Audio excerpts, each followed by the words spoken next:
കോട്ടയം ഏറ്റുമാനൂർ പേരൂരിൽ മീനച്ചിലാറ്റിൽ ചാടിയ അഭിഭാഷകയും 2 പിഞ്ചുമക്കളും മരിച്ചു. ഏറ്റുമാനൂർ നീറിക്കാട് സ്വദേശിനി അഡ്വക്കേറ്റ് ജിസ്മോൾ തോമസ്, മക്കളായ നേഹ, പൊന്നു എന്നിവരാണ് മരിച്ചത്.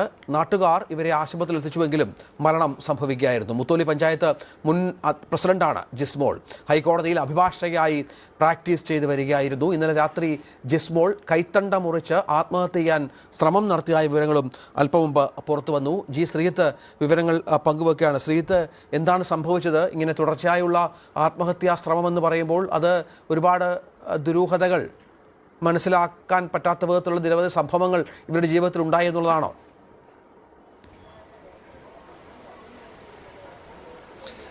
തീർച്ചയായും അങ്ങനെ മനസ്സിലാക്കുന്നു രഞ്ജിത്ത്. കൂടുതൽ വിവരങ്ങൾ ലഭ്യമായിട്ടില്ല. എന്തായാലും പോലീസും ഇക്കാര്യത്തിലുള്ള അന്വേഷണത്തിലാണ്. ഈ നീറിക്കാട്ടിലെ വസതിയിൽ വെച്ച് ഇന്നലെ രാത്രിയും ഇവർ ആത്മഹത്യക്ക് ശ്രമിച്ചിരുന്നു. ഇന്ന് രാവിലെ മുതൽ ഇവരെ കാണാനില്ല എന്ന വിവരമാണ് പോലീസ് ഇവർക്കുണ്ടായിരുന്നത്, വീട്ടുകാർക്കുണ്ടായിരുന്നതെന്നാണ് പറയുന്നത്. ഈ ചില കുടുംബ പ്രശ്നങ്ങൾ ഉണ്ടായിരുന്നു എന്ന് പറയുന്നുണ്ട്. പക്ഷേ എന്താണ് ഇങ്ങനൊരു സംഭവത്തിലേക്ക് നയിച്ചത് എന്നത് സംബന്ധിച്ച് അന്തിമമായൊരു വ്യക്തത വന്നിട്ടില്ല. പാലായിലാണ് ഇവരുടെ വീട് ഉള്ളത്. ഈ വീട്ടുകാരുമായി ബന്ധപ്പെട്ടവരോട് സംസാരിക്കുമ്പോഴും കുടുംബ പ്രശ്നമുണ്ട് എന്നുള്ള സൂചനകൾ പറയുന്നു എന്നുള്ളതിനപ്പുറത്തേക്ക് വ്യക്തത വന്നിട്ടില്ല. ഈ കുഞ്ഞുങ്ങൾക്കും ഇന്നലെയും വിഷം നൽകിയിരുന്നു എന്ന സൂചന വരുന്നുണ്ട്. ഈ കുഞ്ഞുങ്ങൾ ഛർദ്ദിക്കുകയൊക്കെ ചെയ്തിരുന്നു എന്നാണ് വിവരം. ഇങ്ങനെയൊക്കെ ഉണ്ടായിട്ടും ഈ ഭർത്തൃ വീട്ടുകാർ ഇടപെട്ടില്ലേ എന്ന ചോദ്യം അവിടെ നിൽക്കുകയാണ്. ഭർത്തൃമാതാവുമായൊക്കെ ഭർത്തൃ സഹോദരിയുമായൊക്കെ ചില പ്രശ്നങ്ങൾ ഉണ്ടായിരുന്നു എന്ന് പറയുന്നുണ്ട്. പക്ഷേ ഇങ്ങനൊരു ആത്മഹത്യ ചെയ്യാൻ തക്കവണ്ണമുള്ള എന്ത് കാരണമാണ് ഉണ്ടായിട്ടുള്ളത്, ഏറ്റവും ഒടുവിൽ ഉണ്ടായിട്ടുള്ളത് എന്ന് വ്യക്തമല്ല. എന്തായാലും ഈ ഗാർഹിക പീഡന വിവരങ്ങൾ പലപ്പോഴായി പുറത്തുവരികയും നിരവധി വാർത്തകളൊക്കെ പുറത്തുവരികയും ചെയ്തതാണ്. അതിൻ്റെ ഒരു തുടർച്ചയായി തന്നെയാണ് എടുത്തു പറയേണ്ടത്. ഈ മുത്തോലി പഞ്ചായത്തിന്റെ മുൻ പ്രസിഡന്റ് ആയിരുന്നു, 1 വർഷം പ്രസിഡന്റ് ആയിരുന്നു. കോൺഗ്രസിനെയൊക്കെ പ്രതിനിധീകരിച്ച് ഇവരുടെ അമ്മ മരിച്ച സമയത്താണ് മത്സരിക്കുകയും അങ്ങനെ കോൺഗ്രസിന്റെ പ്രതിനിധീകരിച്ച് പ്രസിഡന്റൊക്കെ ആകുകയൊക്കെ ചെയ്തിട്ടുണ്ട് എന്നുള്ളതാണ് നമുക്ക് ലഭ്യമാകുന്ന വിവരം. അപ്പോൾ ആത്മഹത്യ എന്ന് പറഞ്ഞാൽ ശരിക്കും ഇതുവരെയുള്ള നിർവചനം ആത്മഹത്യയെക്കുറിച്ച് എന്തായിരുന്നു പറഞ്ഞു കേട്ടിട്ടുള്ളത്? നമ്മുടെ ജീവിതത്തിലുണ്ടാകുന്ന എന്തെങ്കിലും ഒരു പ്രതിസന്ധി, ഒരടി പോലും മുന്നോട്ട് വെക്കാൻ വയ്യാത്ത ഒരു അവസ്ഥയിൽ നമ്മൾ എത്തുന്നു. നമ്മളെ സഹായിക്കാൻ ആരുമില്ല, പരിഹരിക്കാനാവാത്ത പ്രശ്നം മുന്നിൽ വന്നുപെടുന്നു, ആരും സഹായിക്കാനില്ലാത്ത ഒരവസ്ഥയിൽ ആണ് പലരും ആത്മഹത്യ ചെയ്യുന്നത്. ജസ്റ്റ് ഒരു ഫോൺ കോൾ ആ സമയത്ത് അവരെ രക്ഷിക്കുന്ന രീതിയിൽ ചെന്ന് ആ ഒരു തീരുമാനം അതിൽ നിന്ന് മാറിയാൽ പിന്നെ അവർ ആത്മഹത്യ ചെയ്യില്ല. ഇങ്ങനെയൊക്കെയാണ് ആത്മഹത്യയെക്കുറിച്ചുള്ള നിർവചനങ്ങളൊക്കെ നമ്മൾ കേട്ടുകൊണ്ടിരുന്നത്. ഒരു 10 വർഷം മുന്നെയാണ്. പക്ഷേ ഇപ്പം ആകെ കഥ മാറി. ഇപ്പം ആത്മഹത്യ ചെയ്യാൻ കാരണം തപ്പി നടക്കുന്ന മാതിരിയാണ് ഇവിടുത്തെ വാർത്ത കേട്ടാൽ. കാരണം പുറമേ നമ്മൾ നോക്കുമ്പോൾ ഉപരിവിപ്ലവമായിട്ടാണ്, എന്നാലും നമ്മൾ നോക്കുമ്പോൾ യാതൊരു കാരണവുമില്ല. അതിൻ്റെ ഒരു മെയിൻ കാര്യമായിട്ട് എനിക്ക് തോന്നിക്കുന്നത്, ഒരാൾക്ക് പോലും മാനസികമായിട്ടുള്ള ഹെൽത്ത് ഇല്ല, മാനസികാരോഗ്യമില്ല.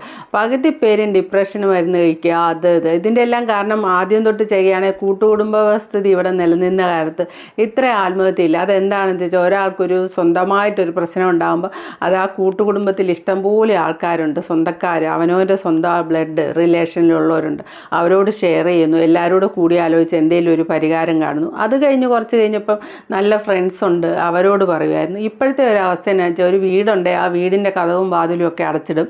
അയൽക്കാർക്ക് അവരവിടെ എന്ത് ചെയ്യുന്നു പോലും പരസ്പരം ഒന്നും അറിയില്ല.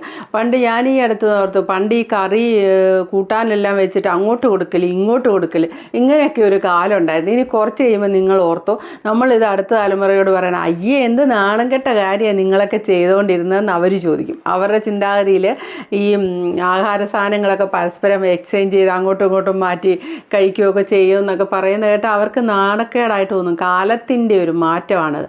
ശരിക്കും പറഞ്ഞാൽ അങ്ങനെ ഫ്രണ്ട്സൊക്കെ ഉണ്ട്. ഇപ്പം നമുക്ക് ഫ്രണ്ട്സിനോട് മനസ്സ് തുറന്ന് ഒന്നും സംസാരിക്കാൻ പറ്റില്ല. അപ്പം തന്നെ അവർ റെക്കോർഡ് ചെയ്യുന്നു, അത് എത്തിക്കേണ്ടടുത്ത് കൊണ്ട് എത്തിക്കുന്നു, നമുക്കിട്ട് പണി മേടിച്ച് തരുന്നു, അങ്ങനെയൊക്കെയുള്ള രീതിയാണ്. അതുകൊണ്ട് ഒരാളോട് മനസ്സ് തുറക്കാൻ പറ്റത്തില്ല, ഒരാളോടും ഒന്നും പറയത്തില്ല. വീട്ടിലുള്ള ബന്ധുക്കാർ എല്ലാം പരസ്പരം ഈ പൈസ ഉണ്ടാക്കാനുള്ള തിരക്കിൻ്റെ ഇടയിലൊക്കെ എല്ലാ ബന്ധുക്കാരും അങ്ങോട്ടും ഇങ്ങോട്ടുമൊക്കെ ശത്രുക്കളാണ്. അങ്ങനെയൊക്കെ ഉണ്ട്. എന്നാൽ ഈ ആത്മഹത്യ ചെയ്യുക എന്ന് പറയുന്ന നിസ്സാര കാര്യത്തിന് പുറത്തേക്ക്